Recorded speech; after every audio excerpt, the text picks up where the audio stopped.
नमस्कार दोस्तों, आपका स्वागत है आपके अपने YouTube चैनल लीगल पॉइंट पर। मैं हूं शिखा राजता और आज हम आपके लिए लेकर आए हैं हिमाचल प्रदेश हाई कोर्ट द्वारा 26 मई 2025 को दिए गए कुछ बेहद महत्वपूर्ण और दिलचस्प कानूनी फैसलों का विश्लेषण। ये मामले नौकरी, सेवा शर्तों, देरी माफी और कर्मचारियों के अधिकारों से जुड़े हैं और इनसे हमें कानूनी प्रक्रिया और न्यायपालिका के दृष्टिकोण को समझने में मदद मिलेगी। तो चलिए, बिना किसी देरी के शुरू करते हैं। और हाँ, अगर आपने अभी तक हमारे चैनल को सब्सक्राइब नहीं किया है, तो कृपया नीचे दिए गए सब्सक्राइब बटन को दबाएं और बेल आइकॉन को भी हिट करें ताकि आपको हमारे नए वीडियो की जानकारी तुरंत मिल सके। आपका एक सब्सक्राइब हमें बहुत प्रोत्साहित करता है।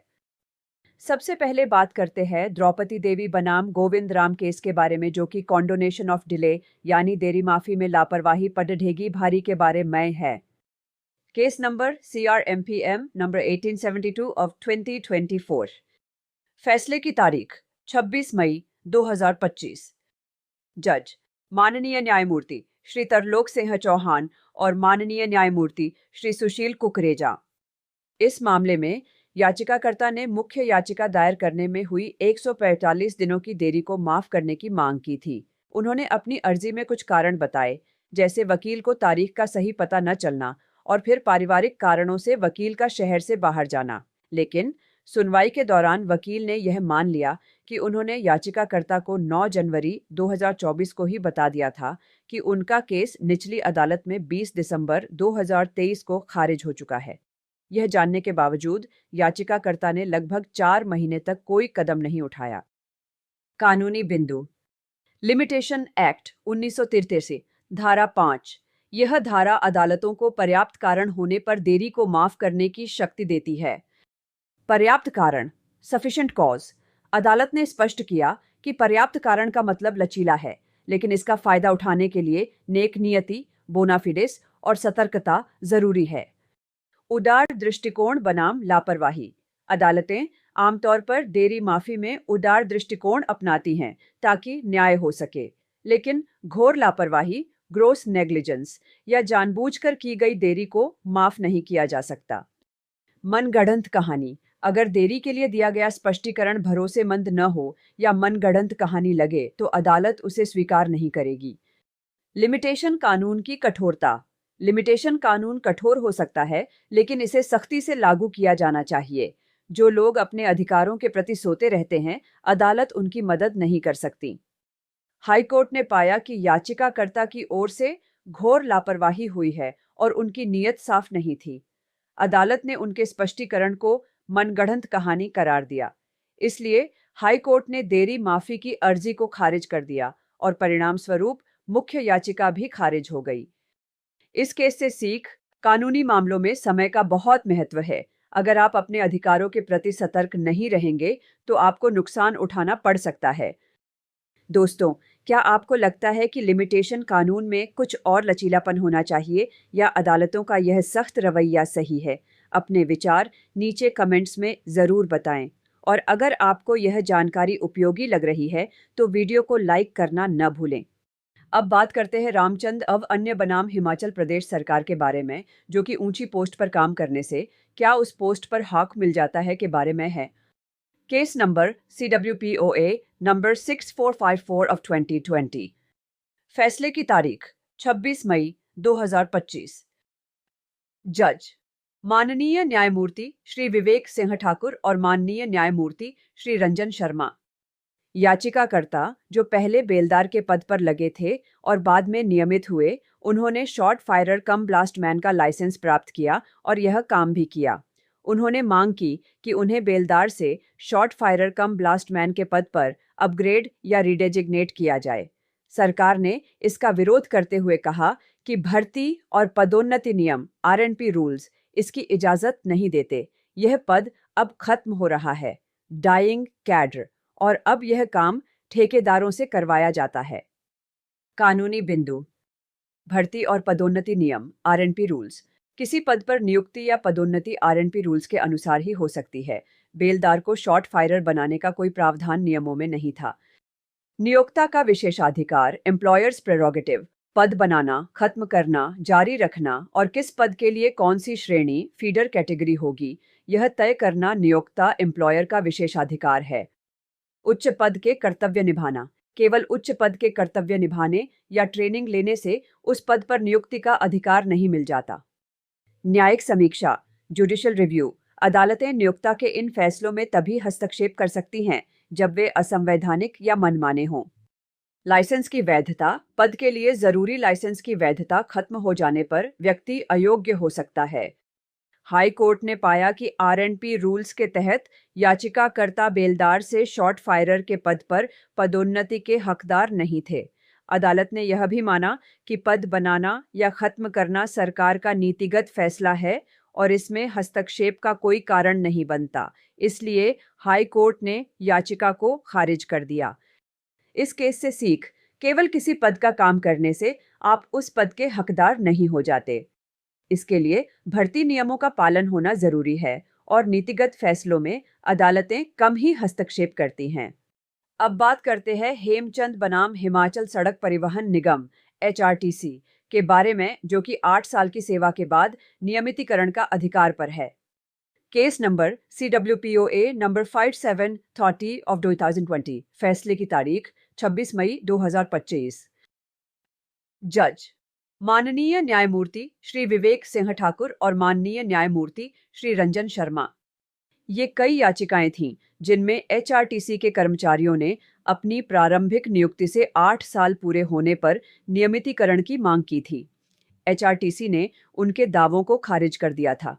HRTC का तर्क था कि आरशी मामले में, जिसके आधार पर इन्हें नियमित किया जाना था, कोर्ट ने एक निश्चित तारीख दी थी, जबकि इन मामलों में कोई निश्चित तारीख नहीं दी गई। याचिकाकर्ताओं की नियुक्ति 1944 से 2000 के बीच हुई थी।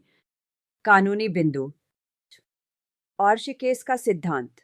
आरशी मामले में यह तय हुआ था कि शुरुआती नियुक्ति में प्रक्रिया का पालन न होना लंबे समय बाद नियमितीकरण से इनकार का आधार नहीं हो सकता। 8 साल की सेवा पूरी होने पर नियमितीकरण का अधिकार बनता है। Non application ONF mind, non application of mind. HRTC का यह तर्क कि आरशी केस में तारीख थी और यहाँ नहीं, इसे कोर्ट ने बेतुकेपन का उच्चतम स्तर, अब्सर्डिटी ऑफ हाईएस्ट लेवल और दिमाग का इस्तेमाल न करना माना। 8 साल की गणना नियुक्ति की तारीख से की जा सकती है जो रिकॉर्ड पर थी। मोहिंदर सिंह गिल सिद्धांत। कोई भी सरकारी आदेश जिन कारणों पर आधारित होता है, उसकी वैधता उन्हीं कारणों पर जांची जानी चाहिए। बाद में नए कारण नहीं जोड़े जा सकते। समान व्यवहार। आर्टिकल 14। जब एक जैसे कर्मचारियों को कोर्ट से राहत मिलती है तो अन्य सभी समान रूप से स्थित कर्मचारियों को भी वही लाभ दिया जाना चाहिए। देरी और लापरवाही। Delay and लचेस।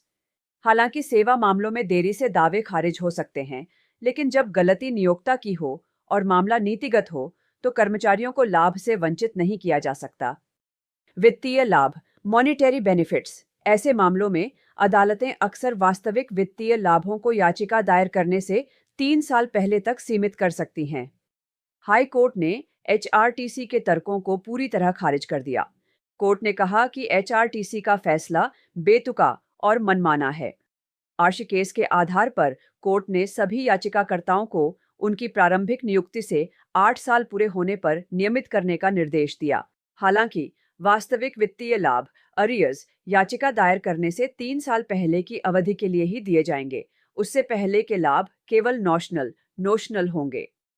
इस केस से सीख, सरकारी संस्थाएं मनमाने ढंग से कर्मचारियों के अधिकारों को नकार नहीं सकती।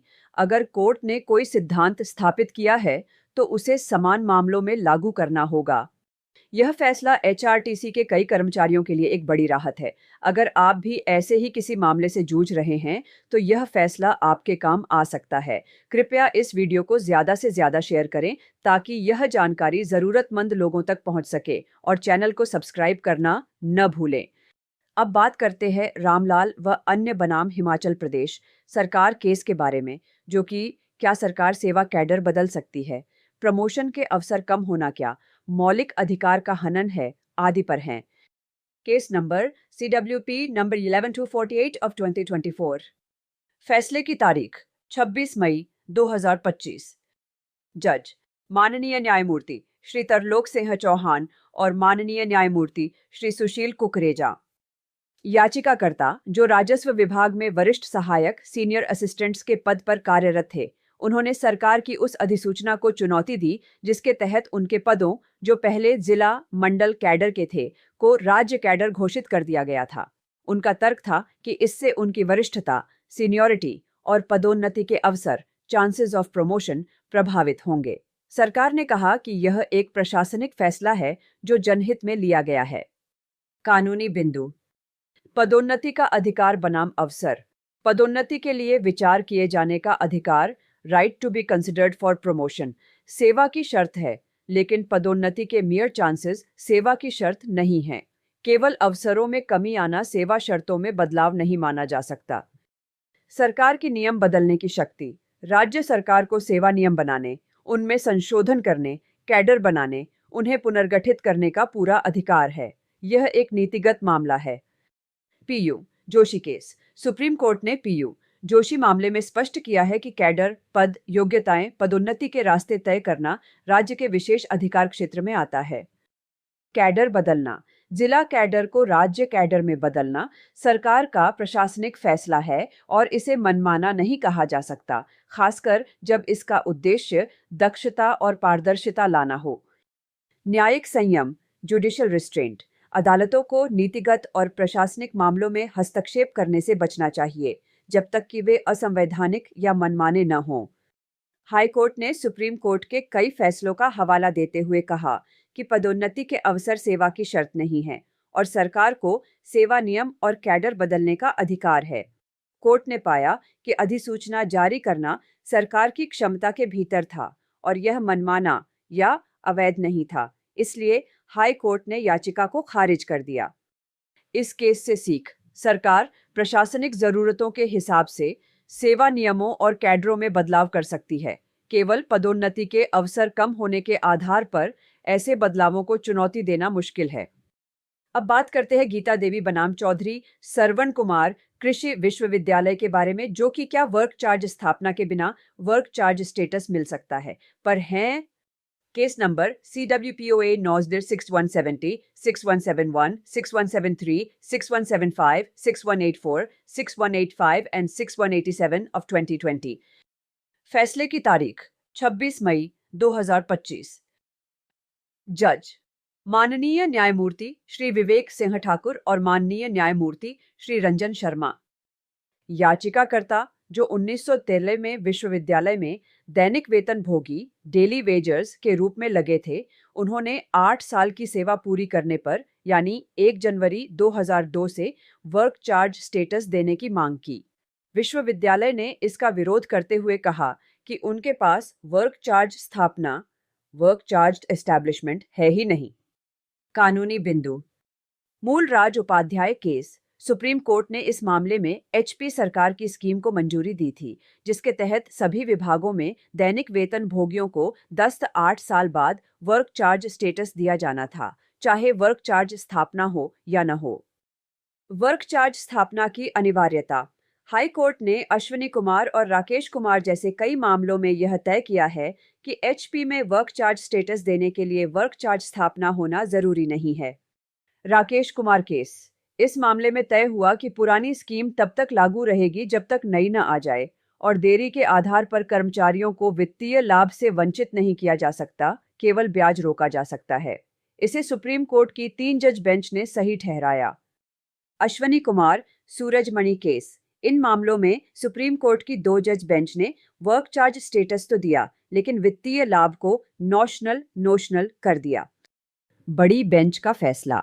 जब सुप्रीम कोर्ट की अलग अलग बेंच के फैसलों में विरोधाभास हो तो बड़ी बेंच का फैसला मान्य होता है।